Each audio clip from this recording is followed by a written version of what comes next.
अस्सलामुअलैकुम स्टूडेंट। सबसे पहले तो मैं आज आपको वेलकम करता हूँ शाह ग्रुप एजुकेशनल चैनल के ऊपर।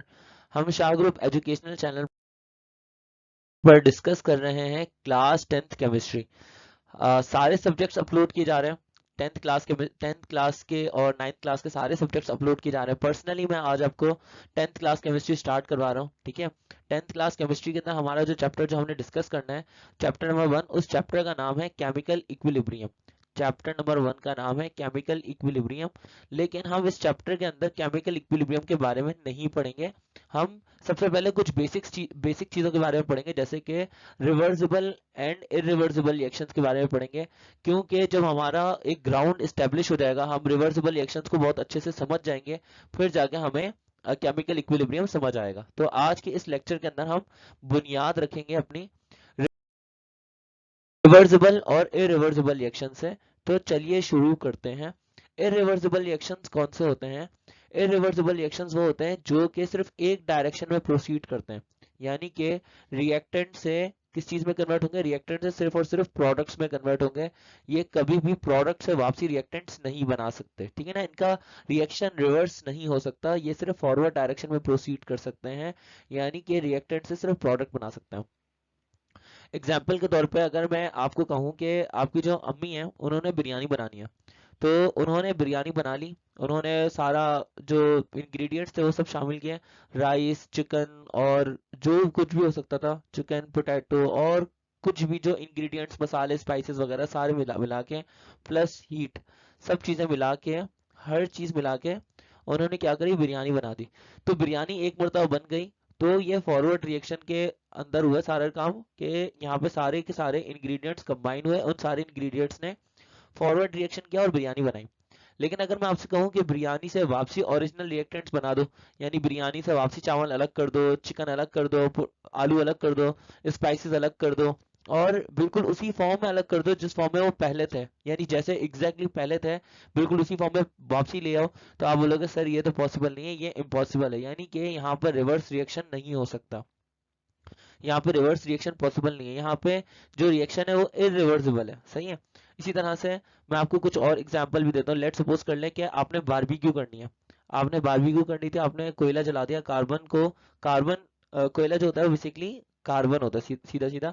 अगर आपने कोयले को जलाया, कार्बन को जलाया, इन द प्रेजेंस ऑफ ऑक्सीजन, आगे जाके कार्बन डाइऑक्साइड गैस बनी और साथ में हीट रिलीज हुई। तो आपने क्या किया? कोयला जलाया, आपको हीट मिली।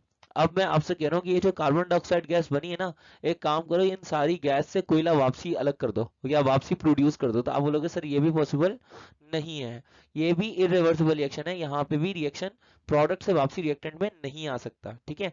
ये रिएक्शन जो होते हैं वो सिर्फ और सिर्फ फॉरवर्ड डायरेक्शन में प्रोसीड करते हैं। इसी तरह से अगर हम घर में मीथेन गैस की एग्जाम्पल की बात करते हैं, जो हम घर पे चूल्हा जलाते हैं, तो चूल्हे में होती है मीथेन गैस। मीथेन गैस को in the presence of oxygen जलाएंगे और आगे जाके वो कन्वर्ट हो जाएगा कार्बन डाइऑक्साइड गैस के अंदर और वाटर वेपर के अंदर, साथ में हीट रिलीज होगी। तो हीट तो हमने यूटिलाइज कर ली।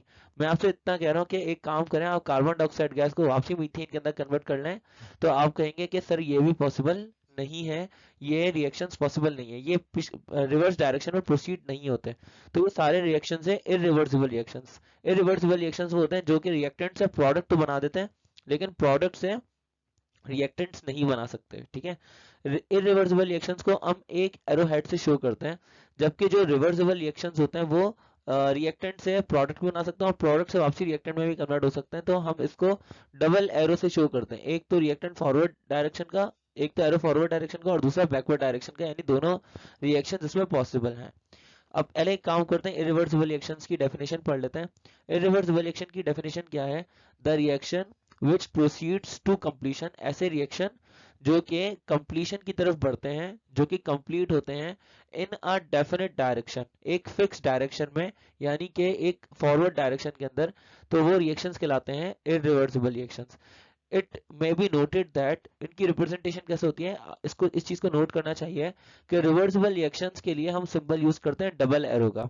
यानी रिवर्सिबल रिएक्शंस आगे भी जा सकते हैं, फॉरवर्ड भी जा सकते हैं और बैकवर्ड भी आ सकते हैं। तो डबल एरो यूज होता है रिएक्टेंट्स के दरमियान में और प्रोडक्ट्स के दरमियान में। लेकिन इरिवर्सिबल रिएक्शंस के लिए हम एक सिंगल हेडेड एरो यूज करते हैं, यानी कि सिर्फ फॉरवर्ड डायरेक्शन वाला एरो यूज करते हैं। इन रिएक्शंस के अंदर रिएक्टेंट्स कंप्लीटली कन्वर्ट हो जाते हैं किस चीज में? प्रोडक्ट्स में कन्वर्ट हो जाते हैं, लेकिन प्रोडक्ट्स पलट के रिएक्टेंट में वापसी नहीं आ सकते हैं। आइए आगे बढ़ते हैं।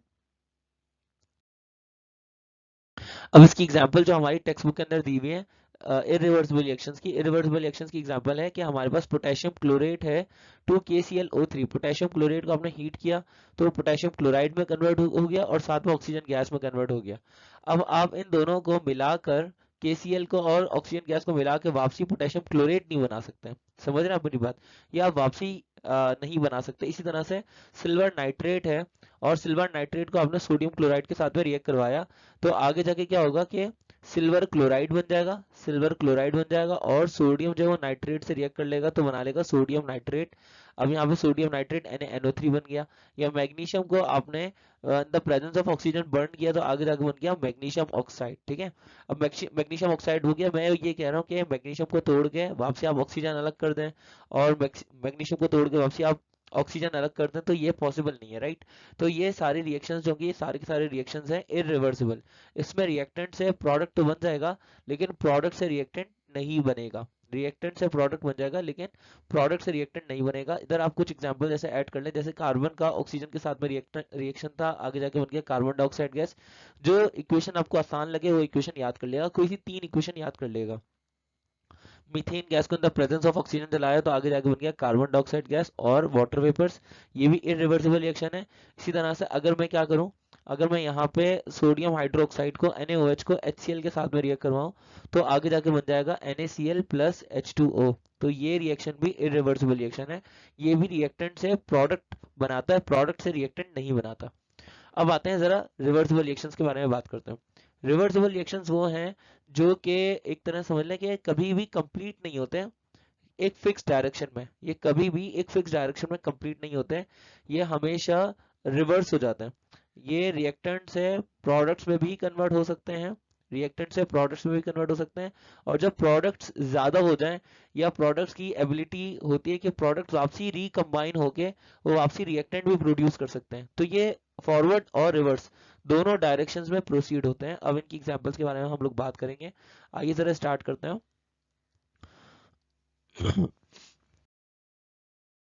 इनकी रिप्रेजेंटेशन कैसे होती है? इनकी रिप्रेजेंटेशन होती है डबल एरो के साथ में। डबल एरो हेडेड आपको दिख रहा होगा, यहाँ पे डबल एरो के साथ में दिखता है, तो डबल एरो के साथ में इसको लिखते हैं। एक्सटेंट इनकी क्या है, इनकी मिकदार क्या है कि ये रिएक्शंस कभी कंप्लीट नहीं होते, कभी भी ये कंप्लीटली प्रोडक्ट्स में कन्वर्ट नहीं होते। होता क्या है कि जब रिएक्टेंट ज्यादा होते हैं, रिएक्टेंट जब ज्यादा होता है तो वो कन्वर्ट हो रहे होते हैं किस चीज के अंदर, वो प्रोडक्ट के अंदर कन्वर्ट हो रहे होते हैं। लेकिन जब प्रोडक्ट ज्यादा हो जाते हैं तो प्रोडक्ट वापसी रिएक्टेंट में कन्वर्ट होना शुरू हो जाता है। इसी तरह से यहाँ पे भी देखें, यहाँ पे भी इन रिएक्टेंट्स की क्वांटिटी ज्यादा होगी तो ये कन्वर्ट होंगे प्रोडक्ट में, जब प्रोडक्ट की क्वांटिटी ज्यादा होगी तो प्रोडक्ट कन्वर्ट होंगे रिएक्टेंट में। इस तरह से ये फॉरवर्ड और बैकवर्ड रिएक्शन चलता रहेगा। इसकी एग्जांपल एक ऐसी एग्जांपल है जो आपने अपनी डेली लाइफ के अंदर काफी मर्तबा देखी है, वो एग्जांपल है सॉफ्ट ड्रिंक्स की। आपने सॉफ्ट ड्रिंक्स के अंदर देखा होगा, सॉफ्ट ड्रिंक्स के अंदर क्या होता है, सॉफ्ट ड्रिंक के अंदर कार्बन डाइऑक्साइड गैस पानी के अंदर डिजोल्व हुई हुई होती है। कार्बन डाइऑक्साइड जो होती है वो पानी के अंदर डिजोल्व हुई हुई होती है। कोल्ड ड्रिंक्स के अंदर चाहे पेप्सी हो, चाहे मिरिंडा हो, फांटा हो, कोई सी भी कोल्ड ड्रिंक हो, उसमें कार्बन डाइऑक्साइड पानी में डिजोल्व होती है। जब कार्बन डाइऑक्साइड गैस पानी में डिजोल्व होती है तो वो बना लेती है कार्बोनिक एसिड। कार्बोनिक एसिड होता है H2CO3। कार्बोनिक एसिड होता है H2CO3। लेकिन जैसे जैसे टेम्परेचर बढ़ता है, हल्का से भी टेम्परेचर बढ़ता है, अगर आप उसको बाहर फ्रीजर से निकाल के बाहर रख देंगे या बाहर रूम टेम्परेचर पे रख देंगे तो ये कार्बोनिक एसिड टूटता है। ये कार्बोनिक एसिड टूटता है, वापसी पानी अलग होता है और उसमें से कार्बन डाइऑक्साइड गैस निकल के बाहर आना शुरू हो जाती है वेपर्स की फॉर्म में। सही है। अगर आप टेम्परेचर कम करते हैं, टेम्परेचर कम करते हैं यानी कि उस कोल्ड ड्रिंक को वापसी फ्रीज करते हैं तो होता क्या है कि कार्बन डाइऑक्साइड गैस वापसी पानी में डिजोल्व हो जाती है और वापसी कार्बोनिक एसिड बन जाता है। फिर बाहर निकाल के रखते हैं काफी देर तक तो कार्बोनिक एसिड वापसी टूटता है और कार्बन डाइऑक्साइड गैस निकलना शुरू हो जाती है। इस तरह से एफरवेसेंस बनते रहते हैं, बबल्स बनते रहते हैं कार्बन डाइऑक्साइड गैस के, और ये प्रोसेस चलता रहता है। ये रिवर्सिबल प्रोसेस है। आई होप कि आपको ये समझ में आया होगा कि रिवर्सिबल रिएक्शंस दोनों डायरेक्शन में प्रोसीड होते हैं, फॉरवर्ड डायरेक्शंस में भी और बैकवर्ड डायरेक्शंस में भी। यहाँ पे एग्जांपल है नाइट्रोजन गैस हाइड्रोजन गैस के साथ कंबाइन हो रही है और आगे जाके बना रही है अमोनिया गैस। ठीक है, ये जो प्रोसेस है इस प्रोसेस का नाम है हेबर बॉश प्रोसेस। इस प्रोसेस का नाम है हेबर बॉश प्रोसेस। इसी तरह से ये इक्वेशन कॉन्टैक्ट प्रोसेस के अंदर यूज की जाती है सल्फ्यूरिक एसिड बनाने के लिए, कि sulphur dioxide gas oxygen gas के साथ में रिएक्ट करती है, आगे जाके कन्वर्ट होती है सल्फर ट्राइऑक्साइड के अंदर। तो ये कॉन्टैक्ट प्रोसेस में आप पढ़ेंगे। आइए आगे बढ़ते हैं। यहाँ पर हमसे एक एग्जांपल, हमें एक एमसीक्यू दिया गया है N2O4। N2O4 आगे जाके ये कन्वर्ट हो रहा है किस चीज में, NO2 के अंदर। ये पूछ रहे हैं कि ये किस चीज की एग्जांपल है, रिवर्सिबल की, इरिवर्सिबल की, स्पॉन्टेनियस की, या नन ऑफ दीज। देखें यहाँ पर डबल एरो आ रहा है। डबल एरो आने का सीधा सीधा मतलब ये है कि ये रिवर्सिबल रिएक्शन है। अगर सिंगल एरो होता फॉरवर्ड डायरेक्शन में तो इरिवर्सिबल रिएक्शन होता। हमारा सही आंसर होगा भी रिवर्सिबल रिएक्शन। आइए आगे बढ़ते हैं। देखा भी एक और एमसीक्यू हमारे पास सेक्शन ए के अंदर ही हमसे पूछे जाते हैं।